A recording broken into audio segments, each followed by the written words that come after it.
Hi, I'm Lauren Finley Jacob, Hi, I'm Dane Story. and together we co-host the Of Common Clay podcast. I'm a filmmaker, writer, backyard gardener, and permaculture enthusiast.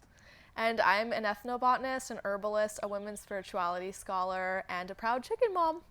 And together we love talking about all these things and more, and finding ways to deepen our connection to the earth, to regenerative ways of healing, and tending the land, and feeding communities so that together we can live in abundance and of health and excellent food and more fun and more play and creativity in our lives. We're really fascinated with myth and story and the intersections of food, health, wellness, medicine, and what these ancient teachings can bring into our future. Thank you very much for being here, and welcome again to the Of Common Clay podcast. Together, but like a huge thing that we want to talk about is like, okay, but how do we, with all of these other thought leaders behind us through our conversations with each other and with other people, how do we really root back into this way of being, like with the land, with other people, in a way that's like nourishing all of us? Like, how do we nourish that ground and root into it? And that's kind of where Of Common Clay comes from.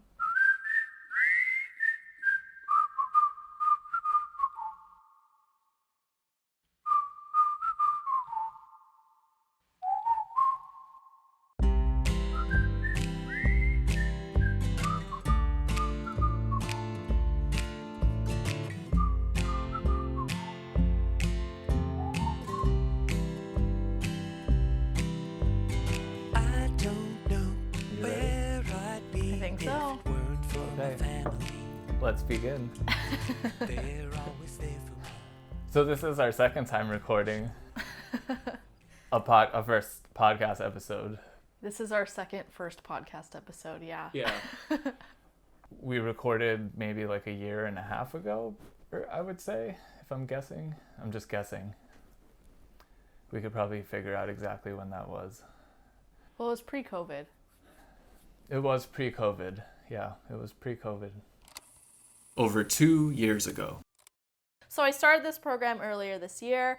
I am a master's student. Technically, I'm in the women's spirituality department, and my master's is in women, gender, spirituality, and social justice. We do a lot of work looking at social justice movements and political movements in the US, but also across the world, to see how things have played out, but also with a focus on how spirituality presents itself. I have found that it has really just clarified how I see the world, and it has specified to me how interconnected everything is.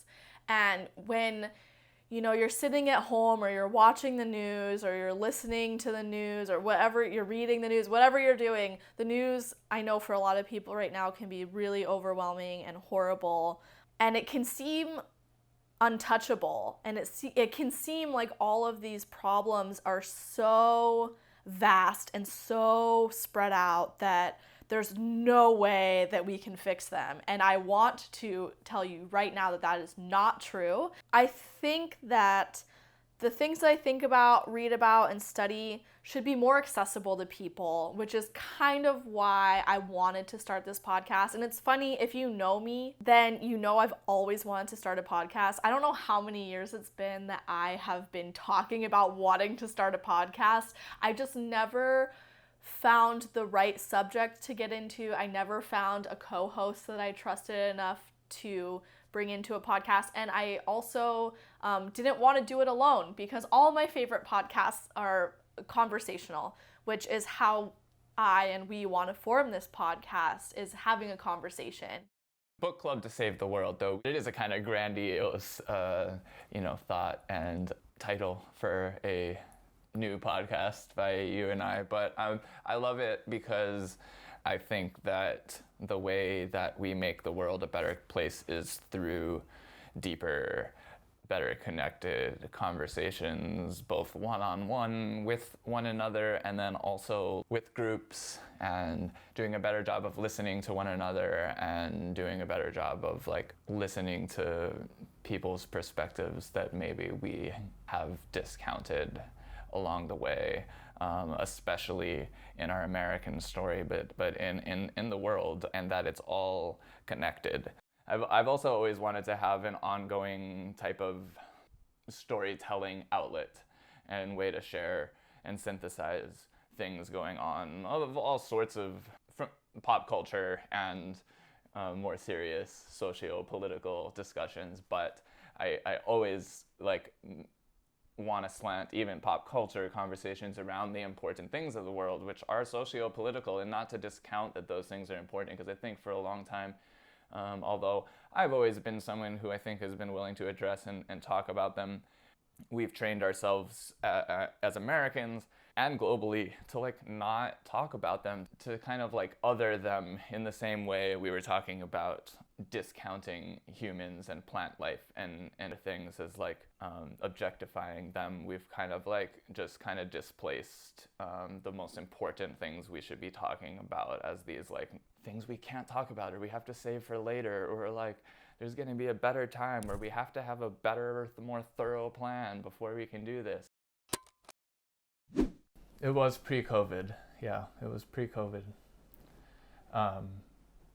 And yeah, a lot has changed since then, and I think we've both had a lot of ideas for creative projects and for maybe projects rooted in a little more activism, and some rooted in gardening that we've talked about doing, and some of them we have done along the way, and some of them now feels just very much like the right time to begin something like this with you. So I'm excited that we're doing this together. I think there's a lot of things that we talk about on a regular basis that we want to include more people in just a broader, deeper conversation about what our current world looks like and what we might manifest together going forward. And I think that's what we started our original podcast with the hopes of doing. It was called Book Club to Save the World at one point. And I think that never felt kind of right. It felt a little too ego-driven, maybe. Savior complexy. And we felt passionate about it because we wanted to talk about things we were reading together and felt like we were having some stimulating conversations amongst ourselves and family and other friends and stuff and the like. But anyway, that's now kind of lingered, and now here we are, and we're calling it Of Common Clay. Yeah, maybe we can upcycle that logo because it was damn cute. It was, and you spent a lot of time. It's really good, and I think it's still relevant. It's just not going to be like a book club per se, but I think we'll end up talking often about things we're reading at the time or have read that have really, helped form and shaped our way of thinking about things. And I mean, we do love books. Yeah, there they are, a lot of them. Anyway, do you have any thoughts on maybe our journey to this point and just getting to the point of like actually sitting down and starting this today, and anything that like you feel like is important to that journey? Well, I think when we first started recording this podcast, it was almost a passion project. I was in grad school, so I was reading all this cool stuff, and that knowledge and that, I guess, that place of wanting to be able to share in a similar way of my grad school reading and discussion circles with you kind of rippled out into the family and to our friends and community, and I would just have conversations with people, and it would be kind of like so deep, like but it would be so deep to this level that I feel like often we don't talk, like in daily life with people we maybe hang out with a lot or know very well. we're not often having these like deep philosophical discussions. And there's a time and a place for that. I don't think that you need to be on in that way all the time, but I think it's something that a lot of us have been starved for. I mean, that's the reason I went into grad school in the first place, was because I felt like I didn't have a community around me that I could just step into the waters of discussions like these.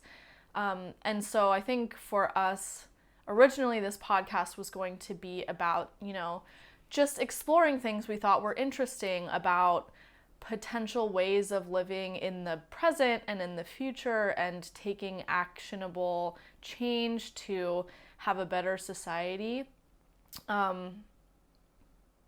But since then, with COVID, I feel almost like now it's sort of a duty we have. Because I think our perspectives on everything are interesting, and I think they kind of walk this line between, different kinds of people. And what I think about this moment specifically, and starting this podcast for real a second time, is that issues around food and healing the environment and health should never be political. Like they shouldn't have to be on this divisive political line. Like, these are issues we should be able to all come together and agree about. And I think they can be healing ways of doing that, because that's what my work has centered around. So I know it's possible and I know people are doing it. But what I see in this time is a lot of back and forth, a lot of really poor discussions, and a lot of emotionally driven responses in this moment of time. So I think that for me, this podcast is a way to explore my thoughts with you and other people's thoughts, largely through books, published essays, published studies, and to also gift that out to the community to share, because I don't think everyone has that. And I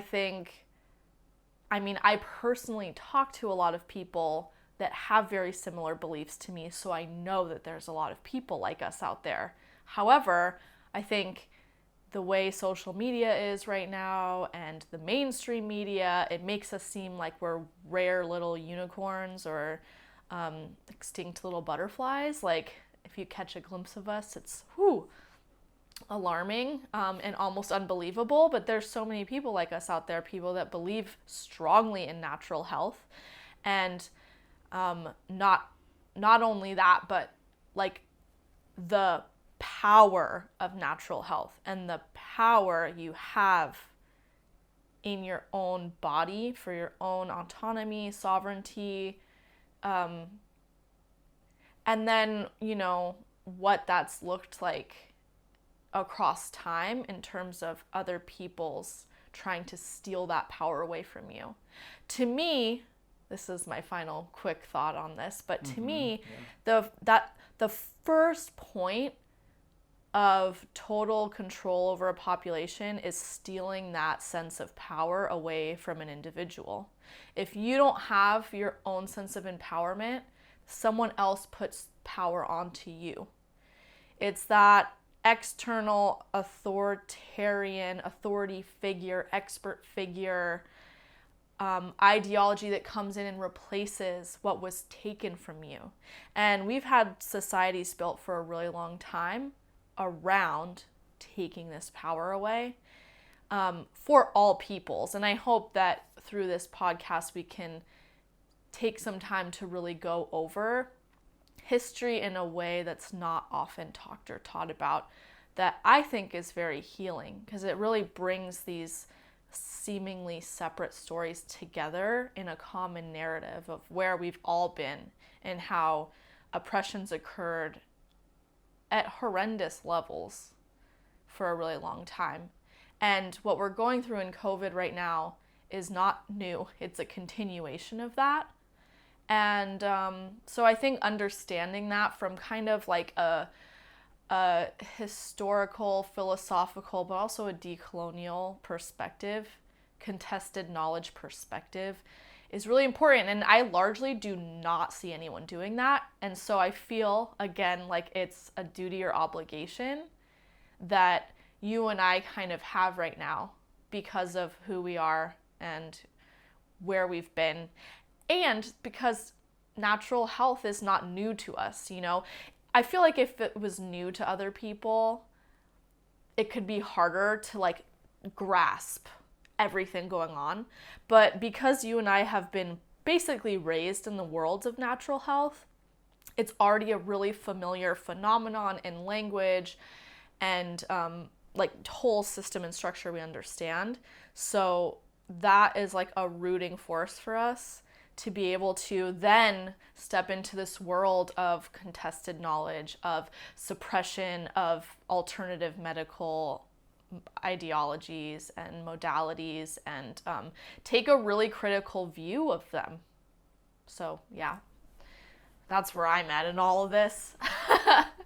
No, I appreciate all of that. And there's a lot to that all brings up for me. But I think going back for a second to just why we're doing this, it is a chance. Like, I've been very vocal on social media, but as I've said during COVID about how I feel about natural health and how I feel about the flaws in the most dominant COVID-19 narrative. But I've always also tried to insert on social media that I don't think it's the best place to have those types of conversations. I think around the table like this, and I mean, we tend to align and agree a lot, but so it's gonna go our conversations are gonna tend to lean in the direction of our biases coming into the conversations. But I think at the same time, what we want to try to do is bring in all the perspectives and share the ways story and storytelling and myth and all these things kind of affect the way we see and think about the world, and that many perspectives can be valid at once. And I think that one of the first things I know that you just talked about, the control mechanisms, and we talk often about sort of the original sins of colonization, which are controlling land and food systems, and medicine sort of gets othered somehow, especially today, more and more in these conversations, as though they're not super interconnected to one another. And those are kind of the types of things that I'm, passionate about learning more about always, in terms of how we can be better healers and caretakers for one another directly and for ourselves, which gets down to, all sorts of other issues that we pretend aren't interconnected, from climate change. But what that to me is about like focusing on all the minor harms we cause to local systems, water systems, food systems, and displacement of people for oil pipelines or for telescopes on Mauna Kea. And that ultimately, these conversations we're having right now about a virus and about a vaccination, that's this one size fits all, but yet ongoing,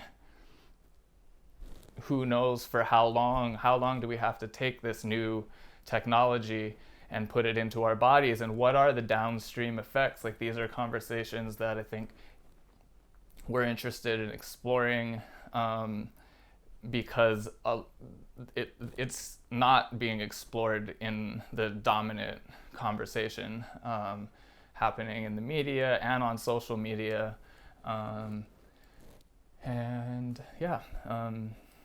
think, trying to root things in better ways of taking care of the earth to foster good health for our water and land and soil systems that then support our abilities to be sustainable and be healthy, and trying to really focus on people who are already doing great work in those areas. Like the world we all know is possible that has less dis-ease and disease in humans and in our environment. We know how to do these things, and those are some things like we're learning about regenerative farming more than ever, and permaculture, and just some of the lessons that I know like I've learned from you as you've studied some of these things deeper, our food systems, and we can get into more of that, I'm sure, but in school. And then just reading people like Vandana Shiva and others over the last couple of years, it's really just opened my eyes to really rethinking about how we even talk about and approach these big, huge problems that seem out of our reach, but actually are solvable if we start telling ourselves stories of the possibility of the beauty and interconnection we have with nature, and that we can co-create a world where people are fed and fed well, and that isn't built on violence and war and those sort of myths and stories. I think we should definitely talk about who we are as people, because I just think we are a unique duo to come into this conversation. And I can talk in depth about what I've studied throughout my life and formal institutional education, but I also think your background is super fascinating at this moment in time, because yes, you grew up with natural health, so you talk along those lines, but your background is in media and filmmaking, and so you always have this lens of sight on the storyline and the narrative and how things are shifting and changing and what's being prioritized and what looks like propaganda, which can be on totally both sides of this whole debate.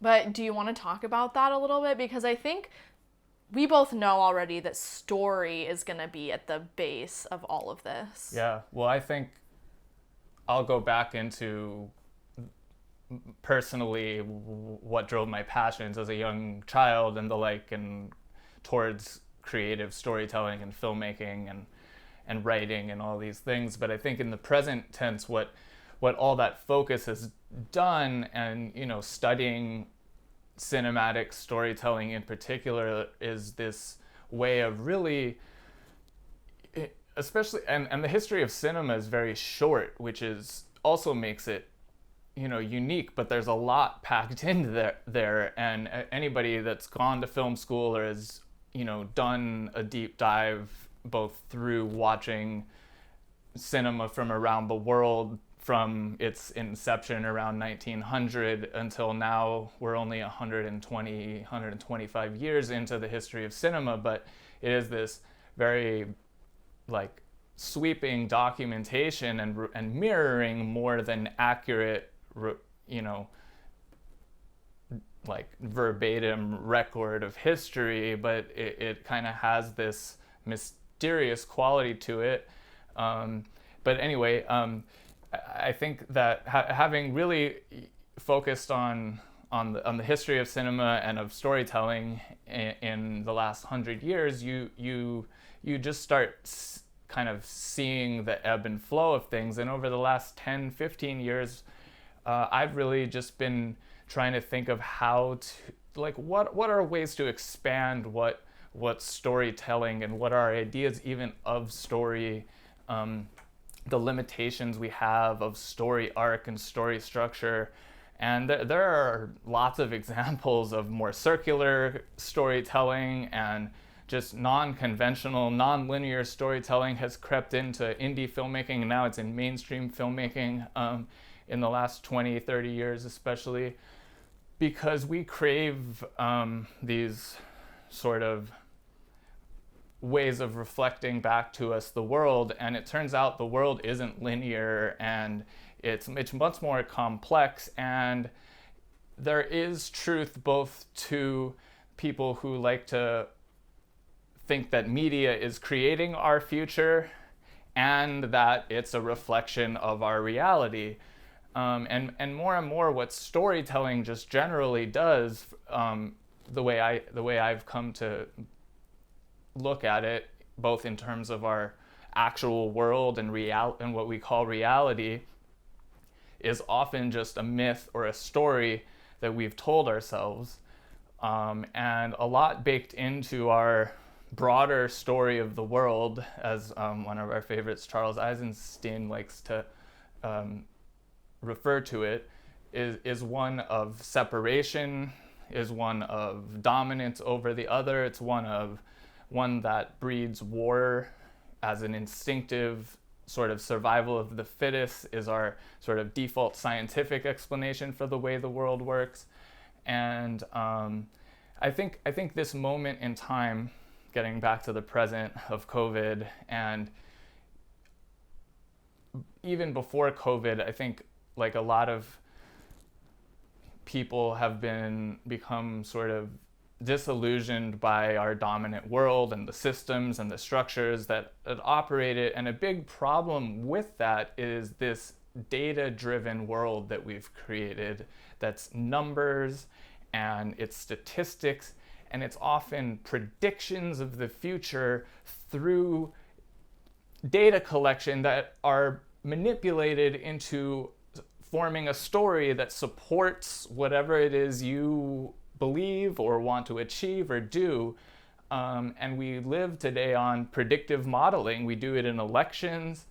And these things do have both, and they just have an influence on our future always. And with the COVID-19 story, I think just right away the red flags went up for me, not so much in a detailed like scientific way, although I have subsequently looked into the science and there's so much supporting contradictory narratives to the dominant narrative in the science world. But even just right away, the story was alarming and flawed because the data was being collected by God knows who, in what sort of mechanisms as far as like case totals, and we put our faith in this test that we can get into, but it is declared by the bodies we're supposed to trust as not a diagnostic tool, but just an amplification tool of genetic material. And that's what we're calling a positive case of a super deadly, super virulent disease. And the story that got us to that point is now controlling our entire world. And it's anyway, I don't know. That's there's a lot more to get into about, you know, the testing and the data and the science behind PCR testing. But the main thing that I think needs to be talked about more broadly is that there are many. There's not just one dissenting opinion to the dominant narrative. There's just so many flaws with it when you actually look at even people that are proponents of testing are asking for more information on testing, what the cycle thresholds are that these tests are run at. None of this becomes public information. And there's just a lot of secrets within this system that has concocted a story that is nothing. It seems to me to be nothing more than a story, and hopefully we'll get into more of the ins and outs of that as we have more discussions and bring other perspectives from people that we follow that have dived deep into the scientific research around the origins of the virus and the lack of evidence for it being purified and isolated, and the lack of studies around these vaccines, especially as we're in this current moment of debating how much of the pandemic is being caused by vaccinated folks versus unvaccinated folks. And at the end of the day, it's not being caused by either of those groups. It's being caused by testing and the story around this one test.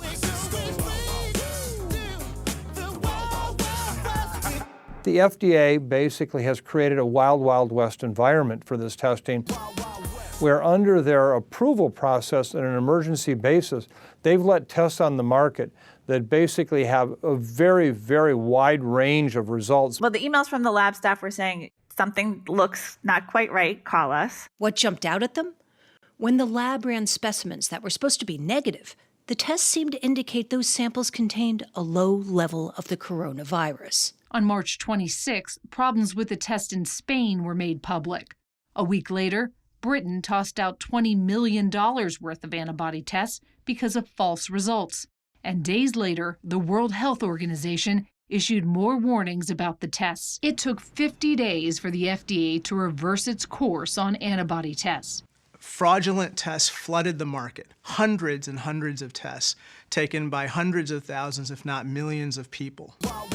Millions of people have now filtered through for a curative COVID-19 PCR test offered through the city. But tonight, LA County health officials announced they would stop using the curative test. They said it comes after the FDA memo released last week, alerting patients and healthcare providers of the risk of false results. Sensitivity, specificity of tests like this, Tony? You know, they're good, Howard. They're standard PCR tests. You know, and if you do a PCR test right. If they could find this virus in you at all, and with PCR, if you do it well, you can find almost anything in anybody. It starts making you believe in the sort of Buddhist notion that everything is contained in everything else. The most advanced and robust testing system anywhere in the world, by far. And it's not even close. People wearing masks now is just not relevant. You don't need to be walking around with a mask. You're sure of it, because people are listening really closely to this. Right now, people should not be walking. There's no reason to be walking around with a mask. When you're in the middle of an outbreak, wearing a mask might make people feel a little bit better, and it might even block a droplet, but it's not providing the perfect protection that people think that it is. And often, there are unintended consequences. People keep fiddling with the mask. I want to take a look at this picture. You actually touched the same podium. I'm sure you've seen this in microphone as the president and other CEOs, even at the same time. The vice president has taken a test for coronavirus. He tested the president has tested negative, I should say. Has Vice President Pence, have you taken a test? Are you going to take a test? No. Well, I'm not taking a test for the summer reason. I have no symptoms. I'm practicing pretty good social distancing. I don't go to. But it's hard to fully do it as we see. But not everybody in the United States should take a test. I mean, I have no symptoms. There's no reason for me to take a test. If I'm in a situation where I'm at a higher risk, I will take a test. The picture you showed about the microphone, let's get real here. I mean, there are certain things that you have to do. If I left the microphone at that, you would see nothing but the microphone. My putting my 2 fingers to get the microphone down isn't that bad. So I don't think we should make something of that. What is it about humanity that wants to go to all the details and stuff and listen? You know, these guys like Fauci get up there and start talking. You know, he doesn't know anything really about anything, and I'd say that to his face. If you do a PCR test right, it's highly specific.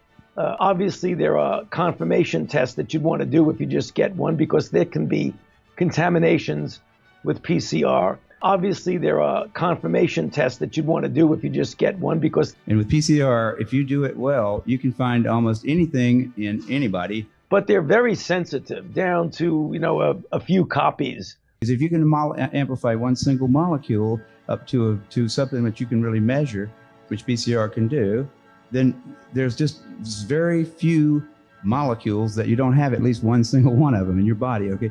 So that could be thought of as a misuse of it, just to claim that it's meaningful.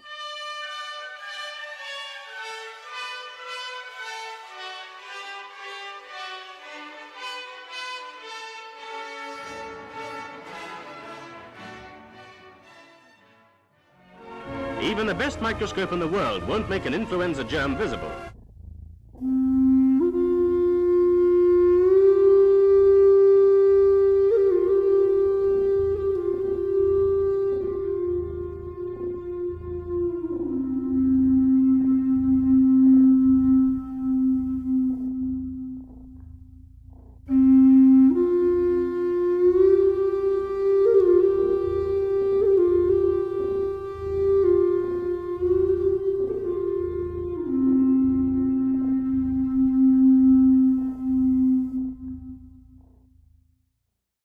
So I decided early in my life, probably when I was a mere cashier at Whole Foods Market. Or I'm sorry, I wasn't even a cashier. I was like a cart runner and a bagger when I was in high school. I became super fascinated with natural health. My mom ended up raising us with natural health modalities, not since I was a baby, but there were a series of events that, you know, made her basically convert us into natural health. So I grew up not that we never went to the Western doctor, because we did. My mom, you know, like took me to the dentist and did all the motherly things you need to do. But early on, my mom exposed me to the world of natural health. And I think when you grow up, I guess, because I've been in that world where, you know, the doctor's like, oh, give him antibiotics. And then, like, you know, there's always antibiotics in your fridge and that's what you're taking. And then to switch into this world of, oh, just make like a ginger lemon tea and like wait a day and you feel better anyway.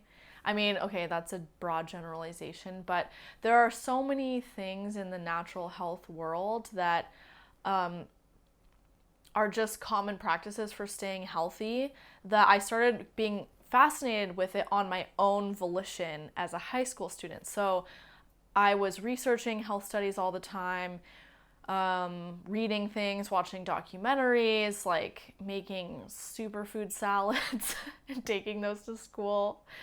And from there, I decided I wanted to be a naturopathic doctor. So I decided I was going to go to UH Manoa in Hawaii, where my family's from and I'm from.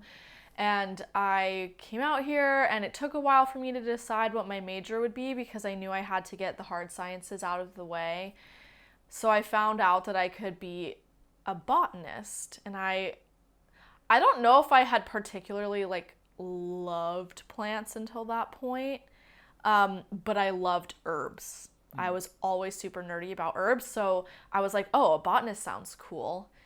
And then my program actually offered ethnobotany at the time. It's no longer available as an actual major, but this fusion of what they call soft sciences and hard sciences spoke way more to me than just these hard sciences. So I took OChem and physics and all of that. I know how like the photosynthesis chain works at a molecular level inside of a plant.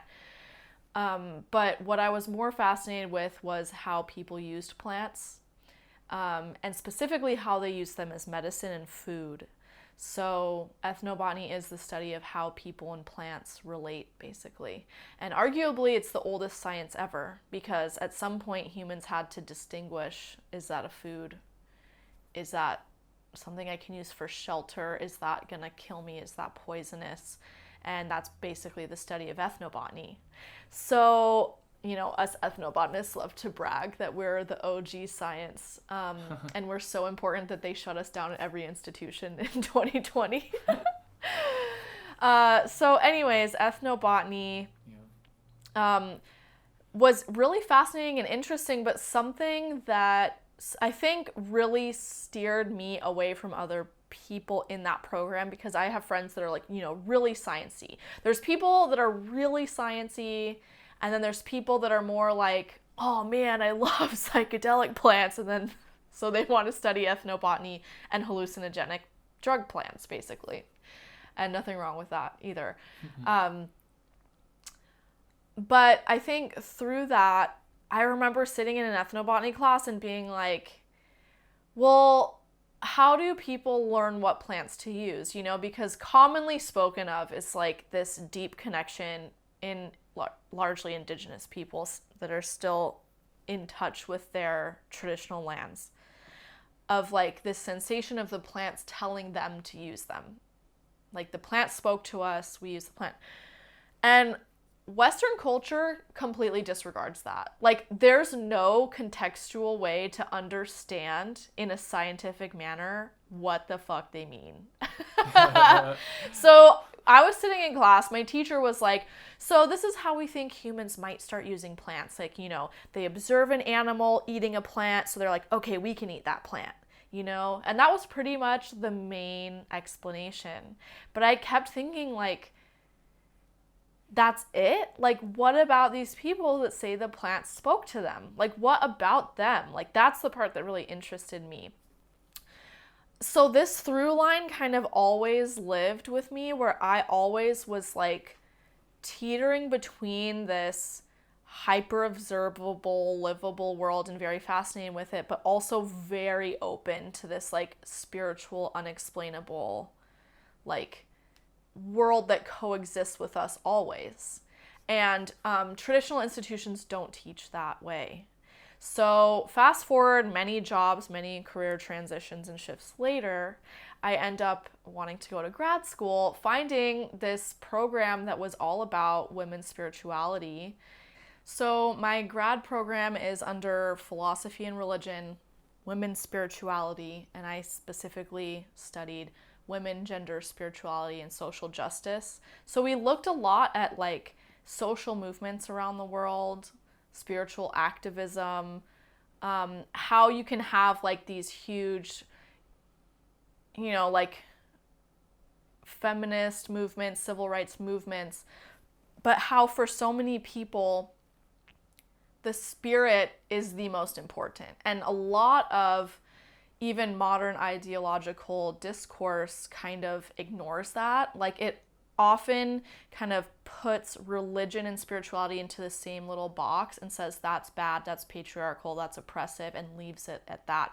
But it's harmful to do that, because even if you're in a patriarchal, highly oppressive, institutionalized religion, there's still great value in that for a lot of people. And so not understanding that or demonizing it or not even just allowing for that to exist is never going to bring everyone to the table. And so, you know, I worked with Planned Parenthood. I was dealing with a lot of kind of religious ideology in my job, and I wanted to be able to understand it better. But what I didn't know at the time is that I just really was craving this openness for spirit to exist as a valid form of navigating in the world. Like I needed that because it's something that we all have in us. I fully believe we all have that in us. It's like your intuitive gut sense, you know? And these alternative ways of knowing are just as valid, if not more valid, arguably, than this knowledge we program into our heads. And I think when you're raised, as most of us in Western society are, through formalized education, you're taught that, you know, anything you read and take into your mind is like more valuable than what you experience and see in daily life. So through this, you know, that's kind of the lens I'm sitting here with, is I know a great deal about people, plants, health, medicine, and how they use it. I study herbalism, so I have an idea of what things you actually can use. And then I'm thinking of the ways that we're kind of like looking, I guess, really intensely at decolonial ways of being in the world, that I think are really powerful, potent, and profound, but not being able to talk about that when it comes to medicine. And so my grad school kind of focus, I didn't have to do a formal thesis, but my focus was in this concept of, I now call it like whole systems health, because I think it's more powerful to say it that way. But it's basically like how all of our health will always be interdependent upon kind of everything else. So healing self and land is what I called it. And I went into so many different things, eco-psychology, land ethics, food justice being some of the main ones. But different ways of tending the land, different ways of co-creating agriculture, how we can shift things to be more sustainable, which is not new. It's a very old practice, and looking at different ways that that's been done across time and space. I think having all of that knowledge and experience behind me puts me in this position of seeing what's going on in the world and feeling very alarmed. I'm just alarmed because of the amount of people that are not asking any questions, that are just shutting up, taking it, and letting that be that. And as time has gone on, I feel like the numbers have gotten less and less, and people are getting more and more vocal. But if anything with this podcast, I'm just here to provide my own perspective based off of what I know and experience in the world, and maybe provide like a shining light to other people in some way, shape, or form, because like one thing that I think gets touted around too is like it takes so long to like build health. Like if you're not healthy, like we need to do something right now. And I get that there's certain reasons you'd want to be very expedient in health, but I also don't think people realize how quickly you can transform health. Like not only our health, but like the health of the land. It can be done so quickly that it would blow your mind in some ways. But that's not what people are taught. And so I guess I'm here in some way through my formalized education and knowledge to just provide an alternative way of looking at things, and not medical advice, because we're legally not allowed to do that. And you would have to do it on an individual basis anyways. But I think being able to start talking about alternative ways of being is what brings us to this podcast. Yes. Like we're gonna use this moment in time as our anchor and probably discuss some of the stories that are coming out, and a lot that are being completely buried and suppressed by the mainstream media in our dialogue together. But like a huge thing that we want to talk about is like, okay, but how do we, with all of these other thought leaders behind us, through our conversations with each other and with other people, how do we really root back into this way of being, like with the land, with other people, in a way that's like nourishing all of us? Like how do we nourish that ground and root into it? And that's kind of where Of Common Clay comes from. Like it's just that common earth we're all a part of, you know, whatever color it is, you know, there's clay everywhere. And I think that's something really beautiful about it. And arguably, we came from clay, so I hope we can talk about that at some point in the future. Alternative theories of just, you know, science and evolution and the stories around that, because so many of those stories have been totally contested, you know? Totally. From the beginning origins of life, autopoiesis or sympoiesis. I mean, these are starting to get like nerdy and technical, but I think there's going to be a lot of space and room for us to talk about so many different things. Well, I think that's the fun part of this kind of conversation, is we are fascinated by science and by the exploration of our world and our universe and of the earth. We are completely passionate about those things. But why you feel called to do this podcast and speak on natural health, and, you know, dive deeper into herbalism and your own healing practice and exploring what that might look like going forward. Like I'm very called to get back to, you know, the ways I was raised in terms of what I focus on in all the things in my life, from starting this podcast with you to the next film project to the broader documentary that I've been working on over the last few years, which is, you know, really trying to, and it's something I've just decided needs time to breathe, and I'm gonna figure it out in due time, and starting this podcast is a way to kind of exercise some of those ideas, the conversations I have on Instagram is my only social media platform that I still am lingering onto, but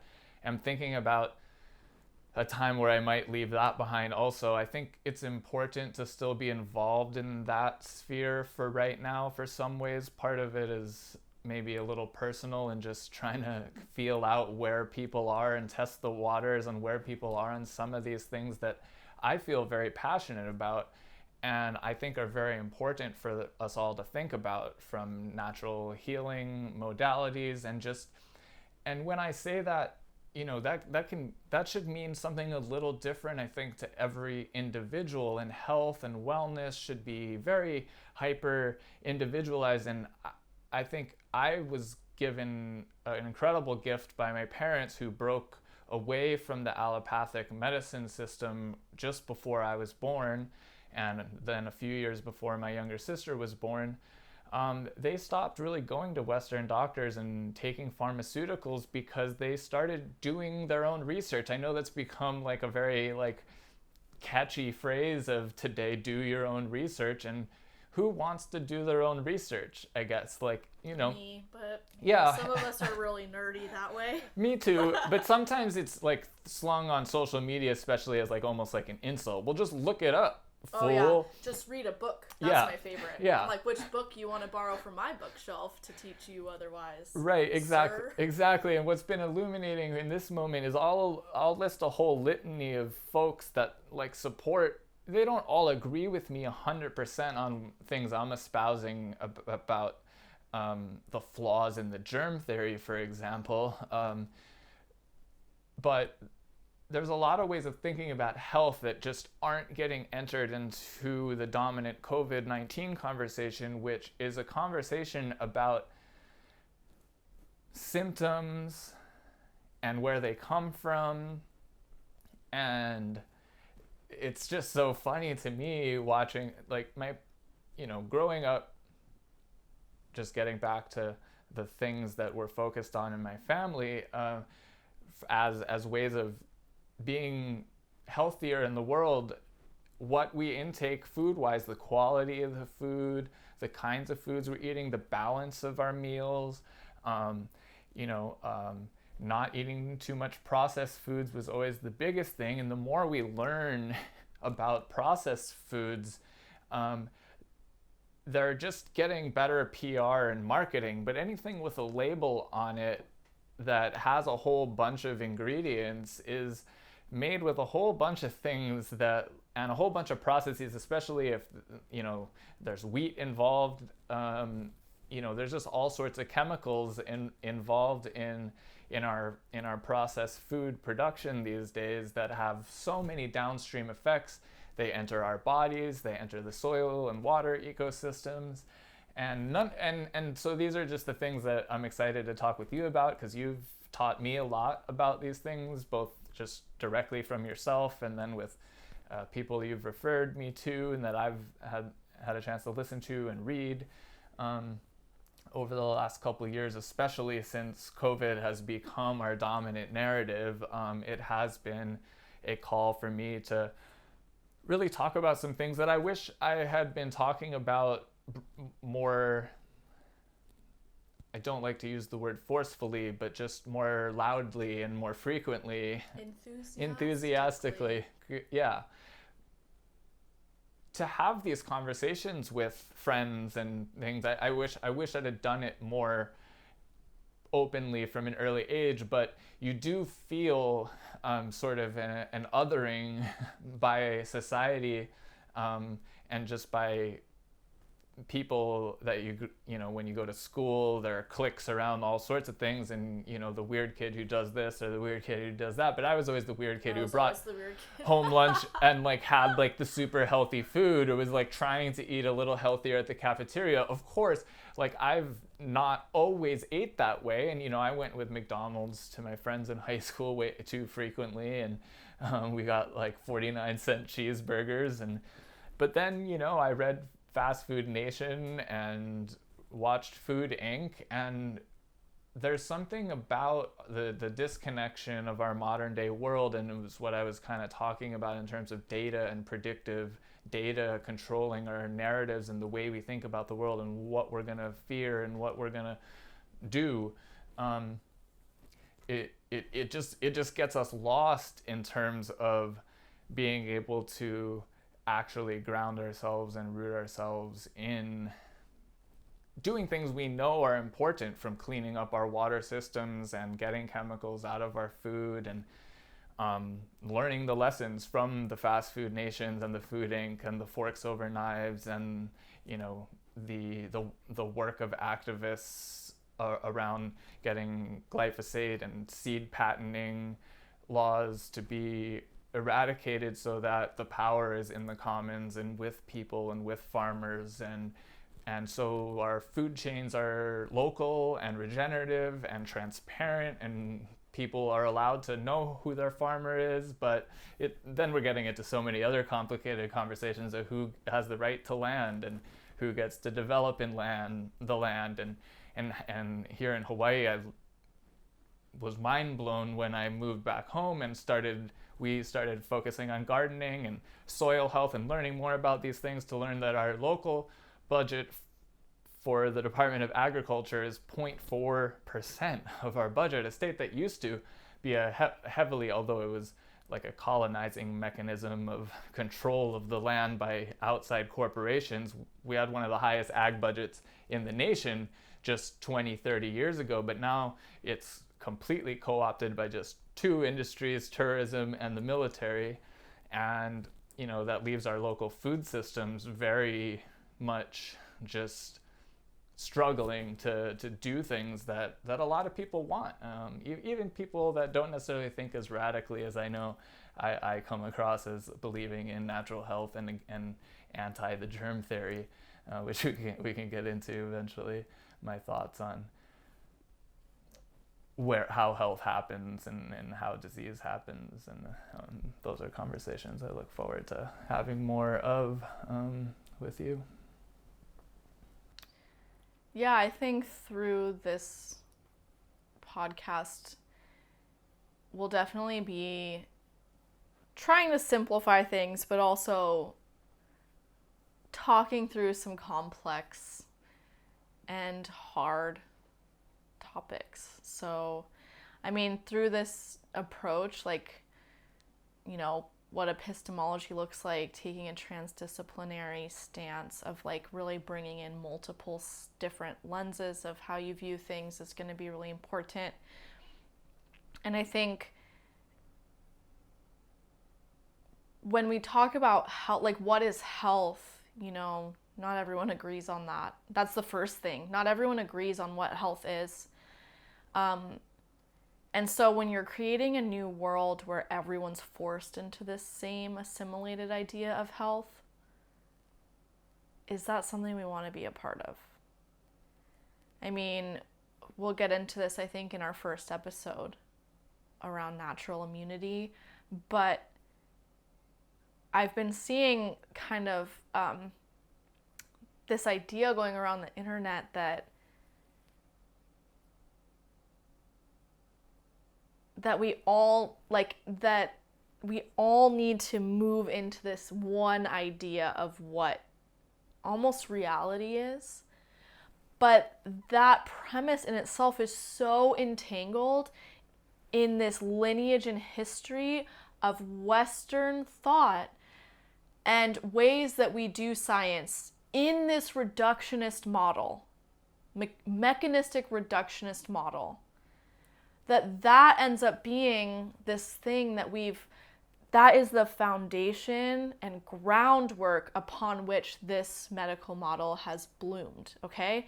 So if that's your soil and that's what's growing this, that no matter who participates in it, that's gonna be this colonialized, reduced, segmented view of reality.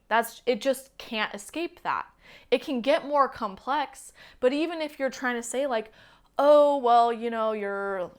liver doesn't talk to your heart, or now we think that it does, or the fact that we still will always separate those systems apart from each other is how we view the body.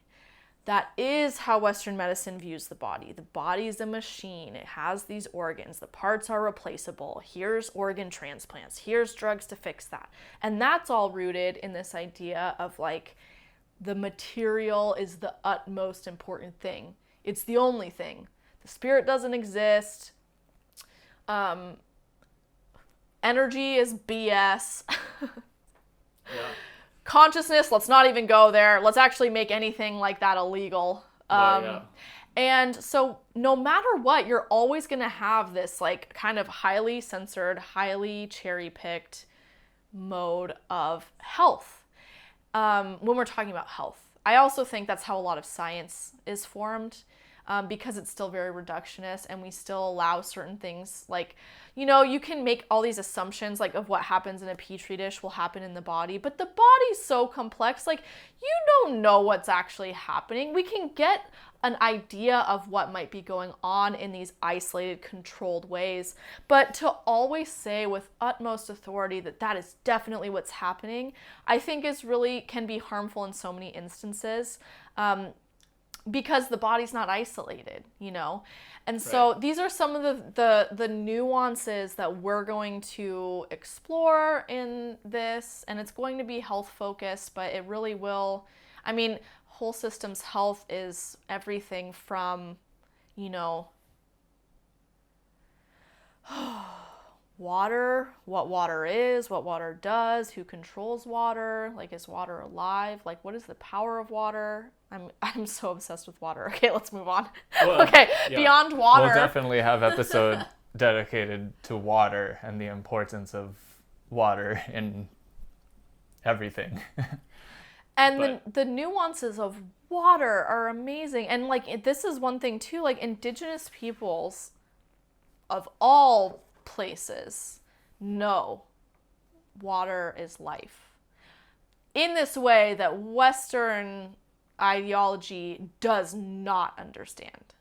That's a really good and easy one to point to, and we'll have to talk more about it because those definitely deserve a lot of time to talk about it. But besides water, health relies on, food, air, access to land, but that's still all in this like material realm. It so relies on the traumas in our body and how that's been passed down. It relies on a sense of spirit, you know? With energy medicine, it's like what your spirit is, energy follows. So if you're stuck emotionally or spiritually, that's what stagnates you materially. That's a completely different view of what health is in the real world. But that's not something really that you can make money on because you could never patent that. It would be different for every single individual. And so it'd have to always be on a one-on-one basis. It's not something you could mass produce, stick on a shelf and let people come to you and purchase as needed, you know? So models like that can't thrive in this profit-based system. And I think what we'll get into also is like deeply how this is and always has been a profit-based system. So anyone who wants to tell you that there's not biases, that there's not a push, that there's like this somehow weird altruism that exists in the medical world, like, and that doesn't mean that there's not good people in this system. It just means that as a system, it does not function that way, and it never has. From its inception to writing its earliest curriculum to the suppression of other modalities that's pretty well documented that no one seems to care about or know. Yeah, we'll talk about that. And then finally, I think it's really important to bring that like food justice, land justice lens into everything because there are rates of health, of disproportionate poor health outcomes in marginalized communities, but especially the Native communities. That's true for the Native Hawaiian community up into like the Turtle Island community, the mainland community. But one of the great disservices, I think, is continuing to force feed that same medical paradigm that's making these people sick with that same medicine without having a real important discussion around, okay, largely these are peoples that have been displaced from their land, often their culture, their language, their customs, and therefore a huge part, not saying they don't have spirit or like livelihood anymore, but when that much is taken from you, that's a deep, deep trauma that you hold inside of your body, which already can contribute to poor health outcomes. So there's that. There's targeted effects our government did on eliminating food sources of Native peoples across the world, but definitely in the United States, you know, killing like millions of buffalo, moving peoples from their original lands to new lands that either aren't able to be tended, you know, and these are peoples with traditional foodways that are often foraging peoples, you know. There was a lot of agriculture, more an agroecological type of agriculture throughout the United States that Westerners I don't even think saw as agriculture back then. But what happens when your foraging grounds or hunting grounds is now a Walmart parking lot? So like there is still a lot of there's a lot of complexity, and so I hope that we're able to explore that too, because I don't ever want to like make it sound like in every single instance, you know, this natural health way is the easiest thing. However, I do think it's the most important thing. And I think that's what we want to explore. Yeah. And I think that ties in directly to what you kind of started talking about, which gets to our larger story of what reality is, our larger story of sort of assimilation to one way of thinking about so many things, and we're just if you're sort of not part of the dominant way of thinking about things, then you get ostracized in today's conversations, you get marginalized, and today natural health is in the crosshairs of that marginalization. And it's so weird and bizarre to me as we just went through this era of Donald Trump. And let me be super clear, like, I think Donald Trump is a wacky human being, and I still don't, for the life of me, understand supporting him. I understand the impulse to vote for a person that wants to break completely from so many of our systems. I get completely the impulse to want to vote for a person who champions draining the swamp, but the moment he puts in the most crony, capitalistic, power-hungry people into those positions on January 25th, 2016, or whatever the heck was, you know, his inauguration day was, you say, whoa, just like you did with Obama when he was 4 years into office and dropping drone bombs in the Middle East unapologetically, or whatever other, you know, crony capitalistic thing you might think Obama was up to during his term, his 8 years as president.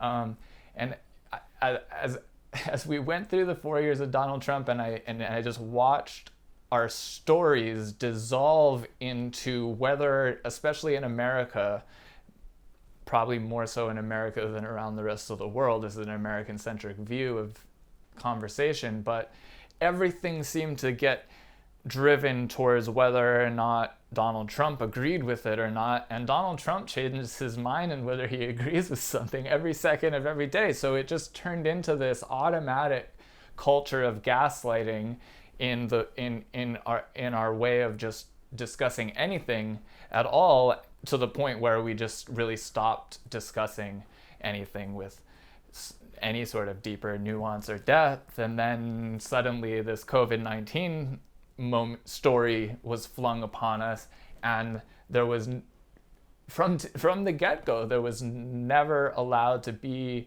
a dissenting discussion, one that if you try to offer natural remedies or immune boosting things as solutions for it, you're crazy. Yet this new disease involves all the symptoms that are associated with normal cold and flu and, normal like pneumonia like illness that we know how to take care of as humans. You rest and you maybe don't go to work, but then that brings up all sorts of other societal structures that like are problematic for people in today's world. Like, you have to go to work when you're sick.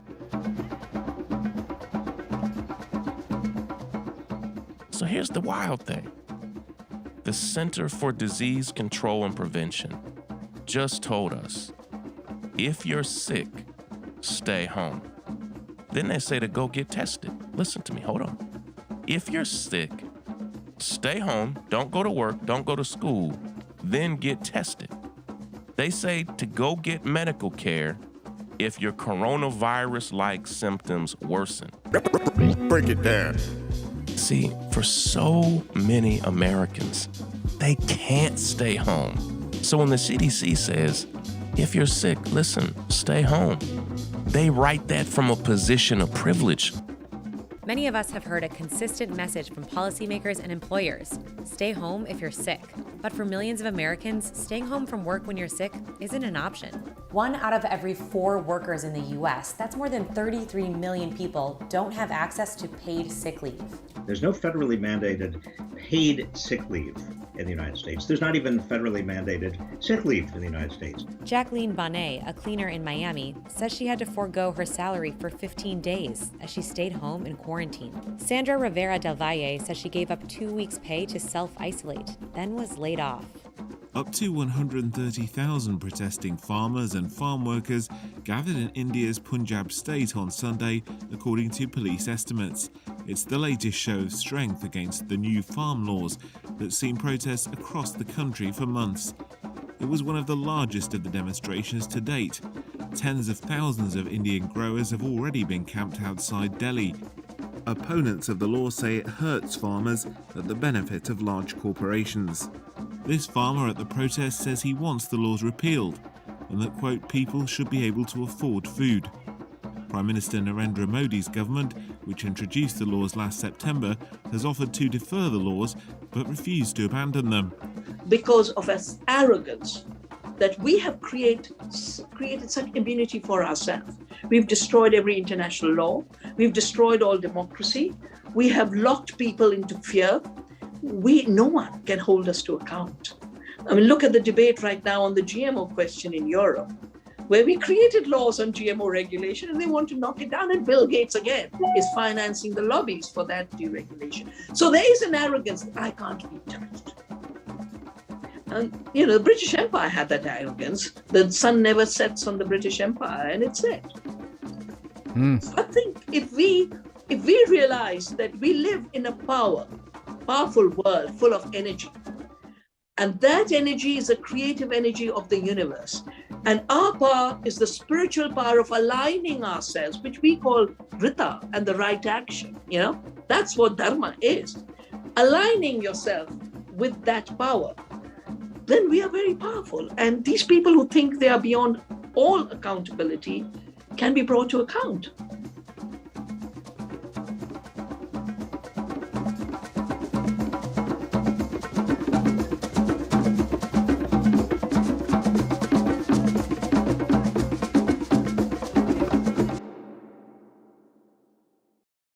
Hey Dane, where can the people find us on the internet?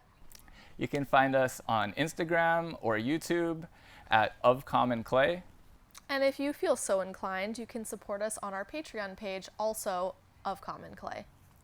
This podcast was recorded on illegally occupied Kanaka Maoli land, otherwise known as Kailua Oahu.